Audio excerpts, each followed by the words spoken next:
no, no, no, no. It's all no, right? That's how you feel anyway. That 1% that we get, we're like, yay! But woo, that 99% be killing us. But we can deal with it, right? What's up, everybody? Welcome to Tips Tuesday. I'm Theta Catalan, the founder of Diversity in Cinema Academy, the place to be if you're an aspiring filmmaker, screenwriter, or content creator. Mental Health Awareness Month is coming to an end, so I wanted to use this last Tips Tuesday to discuss how to deal with rejection and disappointment in the film industry. I was really inspired by the Apple TV Plus original documentary, The Me You Can't See, produced by Oprah Winfrey and Prince Harry. All over the world, people are in some kind of mental, psychological, emotional pain. What words have you heard around mental health? Crazy? Lost it, can't keep it together. Prince Harry's quote was powerful. To make that decision to receive help is not a sign of weakness. In today's world, more than ever, it is a sign of strength. That really resonated with me. Sometimes it's hard to keep your sanity when you hear no 99% of the time. You submit your film to a ton of festivals. No. You submit your screenplay to a ton of contests. No. You submit an application to a ton of fellowships and labs. No. You submit your film to a bunch of distributors. No. You go on a ton of auditions. No. No, no, no, no. It's all no, right? That's how you feel anyway. That 1% that we get, we're like, yay! But woo, that 99% be killing us. But we can deal with it, right? Because this is the industry we decided to be in. And so since we do get a lot of no's, right, we just got to build up a whole bunch of tough skin and keep pushing. And it's not just the rejection. It's the disappointment. After you put in so much time, energy, and money into a project, and then you end up dealing with a predatory sales agent who cheats you out of your hard-earned money.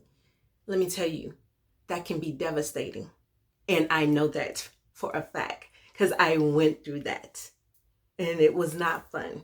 And it was one of the darkest times in my life to have to deal with such an issue of someone being that dishonest that they would cheat you out of your money. So all you see is your money going down the drain. Yeah, it was dark for me for a moment. The concept for confinement developed from a moment in my life where I had lost my way. I felt I had no purpose in life, and I questioned our very existence in this universe. I was tough, smart, and beautiful, but yet all that vanished once I became confined to my self-deprecating thoughts. Luckily, I was able to overcome the darkness, and because of that era in my life, I was able to learn, grow, and now share with others that they're not alone and they can redefine their purpose in life. I know I'm not alone out here, but what's most important is how we bounce back. It's the resiliency in us that keeps us pushing forward. It's natural to feel pain and disappointment after setbacks, but we must accept that rejection and disappointment is just a part of life. Don't let it take you to a place of despair. And that's what inspired me to write this poem. There's no man, woman, or they alive that can deny the feeling of wanting to confide, the inner turmoil that's tearing you apart inside. As the anxiety and depression boils at a low simmer, you can literally feel the burn of the ulcers destroying you from within. Your body is fatigued and you just want to sleep, but you have to play dress up and pretend that there's not any immense pain that you're ashamed to exclaim. So you put on a smile, you stand tall and proud as you put on a facade that you're the baddest of all.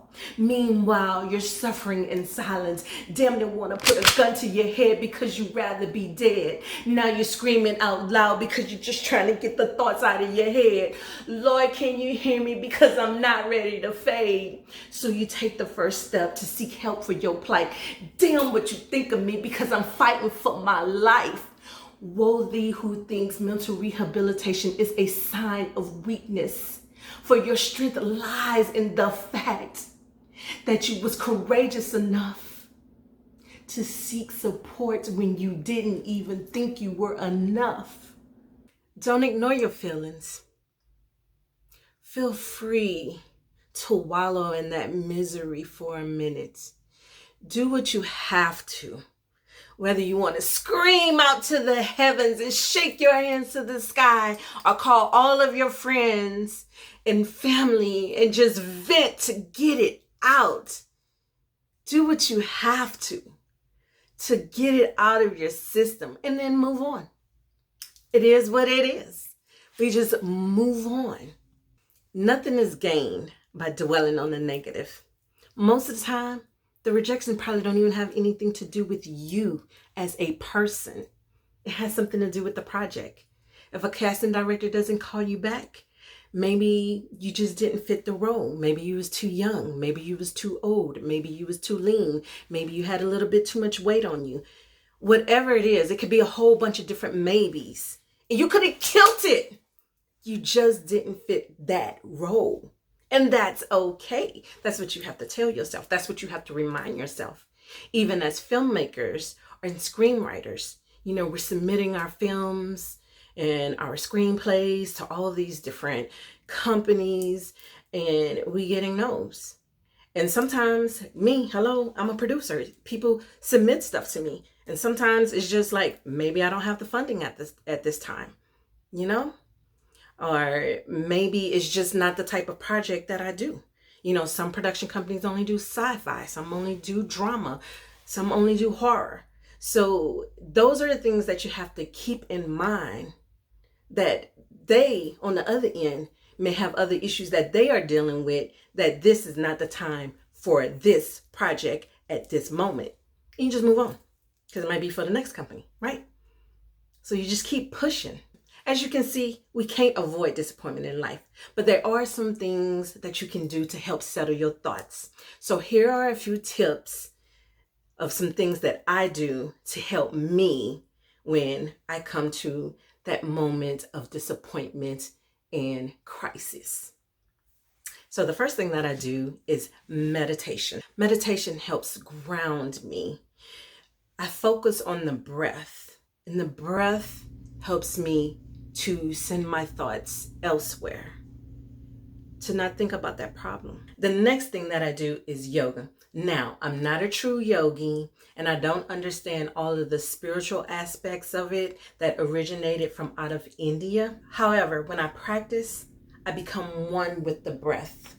Each breath that I take takes my mind off the pain from holding that intense position, which is a fundamental you can apply to painful situations in life. The best way to get past rejection is to refocus on your goals and continue to learn and grow. Rejection is going to be a part of your life. So the next time you're faced with a huge disappointment, I want you to affirm, I'm not defined by rejection. I am a powerful, successful, creative content creator. So that's my tip of the day. Feel free to chime in and let us know how you have dealt with rejection, stress, or anxiety. I'm sure a lot of us can learn from each other's experiences. Also, be sure to tag your friends or other creators that may find these tips useful or just need the encouragement. Remember, we are not alone. So, thanks again for watching, and I'll see you next Tuesday.